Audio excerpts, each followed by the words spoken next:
सोवन सिंह जीना विश्वविद्यालय के विभिन्न परिसरों में शिक्षा ग्रहण कर रहे छात्र छात्राओं के लिए अच्छी खबर है।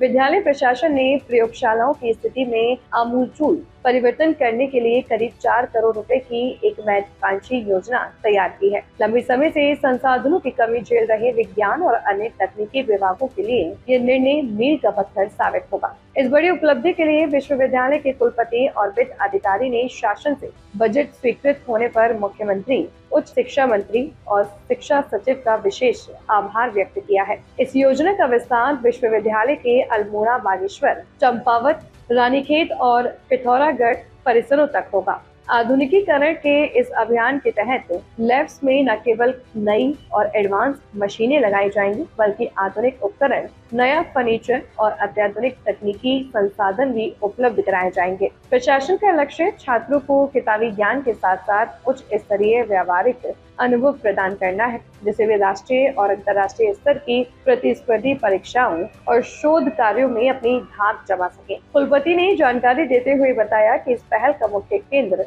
बिंदु छात्रों को गुणवत्तापूर्ण शिक्षा सुनिश्चित करना और उन्हें आधुनिक तकनीकों से रूबरू कराना है। वहीं वित्त अधिकारी ने स्पष्ट किया कि 4 करोड़ की इस भारी भरकम धनराशि का उपयोग चरणबद्ध तरीके से किया जाएगा। कार्य में पूर्ण पारदर्शिता बनी रहे, इसके लिए विशेष निगरानी रखी जाएगी। विश्वविद्यालय प्रशासन को विश्वास है कि इस कायाकल्प से न केवल शैक्षणिक माहौल सुधरेगा, बल्कि शोध के क्षेत्र में भी नए आयाम स्थापित होंगे, जिससे उच्च शिक्षा के मानचित्र पर विश्वविद्यालय की साख और अधिक मजबूत होगी।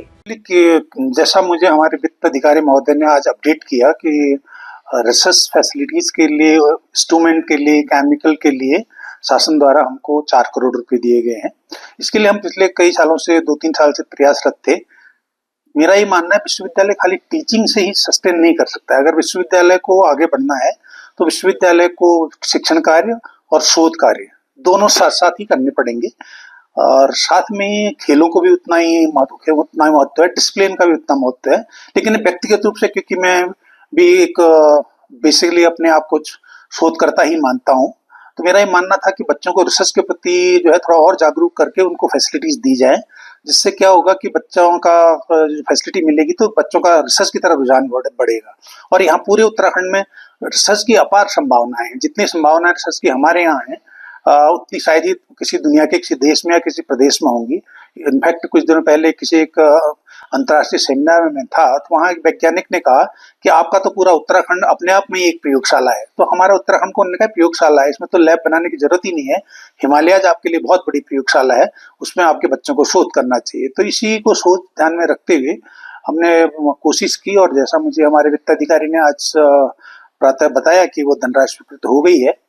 जल्दी ही उपकरणों की खरीदारी करी जाएगी पारदर्शी तरीके से, और सभी स्नातक छात्रों को, स्नातकोत्तर छात्रों को तथा शोध छात्रों को इससे बहुत फायदा हो। वैसा हम विगत 3 वर्षों से, जब से हमारे वीसी साहब आए हैं, उनका हमेशा ये प्रयास रहा है कि हमारे जितने भी कैंपसेज हैं उनके छात्रों के लिए अच्छी सी लैब हो, जिससे कि उनको शैक्षिक उन्नयन में फायदा हो और रिसर्च में भी उनको अच्छा उसका बेनिफिट मिल सके।